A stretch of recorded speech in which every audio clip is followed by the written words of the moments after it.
saya akan memberikan testimoni tentang apa yang saya alami sekitar bulan Oktober 2021. Jadi pada waktu itu saya berencana ingin meeting dengan tim saya, kemudian di tengah-tengah meeting itu kaki saya lemas gitu dan tidak bisa lagi berdiri. Dan salah satu teman saya di situ pernah terkena stroke, dia bilang sama saya mungkin saya tuh terkena stroke. Jadi akhirnya mereka juga bilang untuk saya ke rumah sakit. Akhirnya kita memutuskan untuk pergi ke IGD. Dari hasil di IGD itu saya dicek darah dan lain-lain.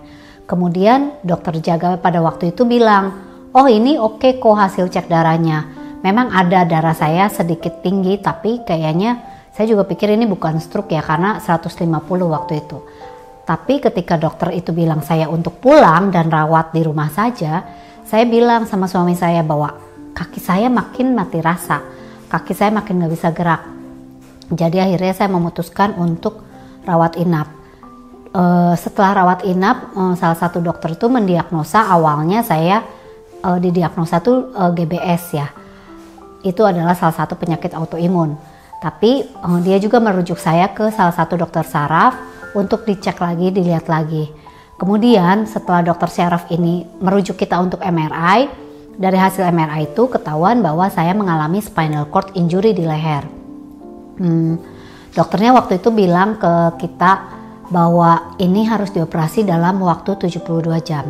Karena kalau tidak dioperasi dalam 72 jam ini, kelumpuhannya makin naik dan menyerang ke semua saraf, baik saraf gerak, saraf sensorik, maupun saraf otonom. Pada waktu itu posisinya adalah paru-paru saya setengah udah kena, jadi benar-benar harus cepat. Tapi ternyata nggak sampai situ aja, karena untuk kita memutuskan operasi itu juga cukup memiliki resiko yang cukup besar. Pertama karena waktu itu paru-paru saya udah kena setengah, napasnya tuh udah pakai perut. Kalau saya dioperasi posisinya karena di leher harus dibalik. Ketika posisi dibalik itu bisa saja di tengah-tengah operasi saya mengalami gagal nafas. Itu yang pertama. Yang kedua, kalau saya dioperasi artinya saya dibius total dan tidak sadar, maka bagaimana caranya supaya organ-organ tubuh saya tuh bisa tetap bekerja sedangkan saya dalam keadaan tidak sadar. Jadi saraf itu kan diberikan sinyal oleh otak, sedangkan waktu itu saraf saya kena gitu. Jadi gimana caranya organ tubuh saya tuh, intinya paru-paru, jantung bisa tetap bekerja walaupun sarafnya rusak gitu ya. Pada waktu itu intinya tidak bisa bekerja dengan maksimal. Jadi intinya resikonya cukup besar. Tapi kedua-duanya pun memiliki resiko. Kalau saya tidak operasi berisiko juga, operasi berisiko. Tapi pada akhirnya saya memilih untuk dioperasi. Nah, dokter awalnya bilang untuk jangka waktu operasi itu sekitar 6 jam. Tapi dalam 3 jam ternyata operasi saya bisa beres. Tapi nggak sampai situ aja, karena setelah masuk operasi beres itu saya harus masuk ke ICU. Di ICU itu dokter sebelumnya juga bilang sama saya bahwa berapa lama saya di ICU dan berapa lama saya harus pasang ventilator. Itu tergantung daya tahan tubuh saya gitu kan. Nah, pada waktu saya di ICU, ketika saya sudah sadar, itu saya sempat bilang sama suster yang jaga gitu. Karena di ICU itu benar-benar saya juga nggak bisa dikunjungi oleh keluarga. Saya bilang waktu itu sama suster, sus boleh nggak tolong kasih tahu kepada suami saya untuk membawakan saya 1 suplemen, saya bilang gitu waktu itu ya. Dan saya bilang ini isinya asam amino, saya bilang gitu. Terus susternya bilang, oke, kita akan ngomong dulu sama dokter. Boleh nggak kalau saya disonde? Jadi waktu saya di ICU itu karena saya masih harus disonde. Akhirnya pada waktu itu dokternya untungnya mengizinkan saya untuk disonde subarasi waktu itu. Jadi waktu itu saya disonde subarasi sebanyak 4 kalau nggak salah ya, sehari itu 4 dan dibantu oleh suster untuk disonde. Setelah 1 minggu itu akhirnya saya boleh keluar dari rumah sakit. Tapi teman-teman, karena saya ada gangguan di leher dan tidak bisa gerak selama 1 minggu itu, setelah pulang ke rumah badan saya tuh mengalami melepuh gitu ya, kayak bula. Jadi orang kalau berbaring terus biasanya tuh bisa terkena dekubitus, kena luka bolong gitu ya. Nah waktu itu badan saya udah mulai melepuh ketika pulang di rumah. Akhirnya waktu itu suami saya bilang, coba deh gitu pakai Sensei Suru. Jadi semua luka di badan saya waktu itu akhirnya dioles pakai Sensei Suru, dan ternyata saya juga nggak nyangka, terapis saya pun sempat kaget bahwa dengan Sensei Suru itu luka-luka di badan saya cepat banget keringnya. Setelah pulang ke rumah itu kan saya masih harus terapi dan lain-lain, dan itu cukup sulit ya teman-teman untuk terapi itu, karena waktu itu saya juga intinya tuh saya waktu itu lumpuh total, tangan kaki tuh gerak nggak bisa gitu ya. Jadi awal-awal terapi tuh hanya bisa gerakin 1 jari 2 jari kayak gitu ya, untuk nyatuin jari-jari aja tuh susah banget. Nah waktu itu saya pikir gini, Suba itu sangat menolong untuk orang-orang masalah peredaran darah. Saya jujur nggak tahu seberapa jauh Subarashi Utsukushi bisa membantu saya, karena saya masalahnya adalah gangguan syaraf. Sebelum pulang pun dokter udah bilang, pertama mungkin saya bisa terkena depresi. Jadi dokternya bilang kalau ibu ada depresi di awal-awal itu wajar, jadi lepasin aja gitu ya, intinya seperti itulah. Yang kedua, mungkin saya tidak bisa lagi berjalan seperti orang normal pada umumnya. Itu awal-awal dokter sempat bilang seperti itu.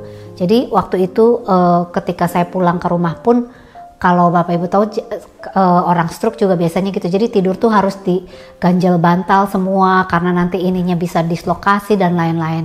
Kurang lebih seperti itu. Jadi saya pulang ke rumah, saya minum konsisten waktu itu di awal-awal tuh subanya 8, utsunya 2. Kurang lebih seperti itu ya. Jadi minum itu dan juga dibantu dengan lutein siap, karena ternyata saraf itu ke semua, jadi penglihatan saya pun sempat buram gitu.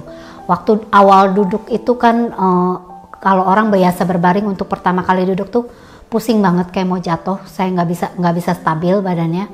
Kemudian untuk jalan pun saya sulit ya, awal-awal tuh saya ngerasa kayak badan saya tuh nggak nyambung gitu, kayak kepotong gitu ya. Jadi ngelihat kaki tuh kayak jauh banget, kurang lebih seperti itu. Dan masa-masa terapi ini juga cukup berat, karena beberapa kali saya jatuh lagi gitu, tiba-tiba di tengah-tengah jalan, ketika lagi jalan tuh lemes dan jatuh lagi. Nah terapis saya tuh bilang bahwa biasanya kalau pasien-pasien yang jatuh itu misalnya udah di step ke-5 gitu ya, itu bisa mengalami kemunduran atau stuck untuk beberapa saat, di situ aja perkembangannya. Tapi ternyata ya puji Tuhan, ternyata saya bisa progresnya tuh terus maju. Itu yang pertama, walaupun saya perjalanannya ada jatuh beberapa kali. Kemudian dokter juga cukup amazed dengan perkembangan saya, karena dia bilang biasanya orang spinal cord injury di leher itu harus pakai istilahnya alat bantu nafas. Di awal-awal saya pulang setelah operasi itu, saya memang harus menggunakan oksigen. Jadi dokternya bilang harus sedia oksigen, karena saturasi saya masih tidak stabil gitu ya, naik turun. Respiratory juga belum stabil waktu itu, jadi harus dibantu oksigen.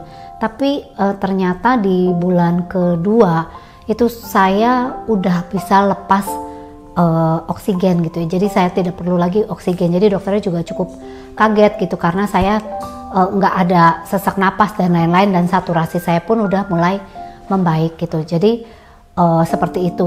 Nah teman-teman, saya juga nggak nyangka banget bahwa ternyata Subarashi dan Utsukushi itu sangat membantu dengan perkembangan saya yang sampai sejauh ini. Karena waktu itu perkiraan dokter, saya baru bisa belajar jalan di 6 bulan. Tapi ternyata di bulan ketiga atau keempat saya mulai belajar jalan. Walaupun saat ini saya masih terapi dan belum stabil jalannya, tapi saya percaya ke depannya perkembangan saya akan lebih baik lagi. Dan orang-orang SCI seperti saya, spinal cord injury seperti saya, bahkan ada yang baru 1 tahun itu baru bisa belajar duduk. Ada yang 2 tahun baru bisa gerak tangan gitu, kurang lebih seperti itu. Dan saya pun nggak nyangka banget bahwa perkembangan saya sampai sejauh ini membuat dokternya pun cukup kaget dan terheran-heran gitu ya. Ya itu aja testimoni dari saya. Tetap sehat dan tetap semangat. Terima kasih.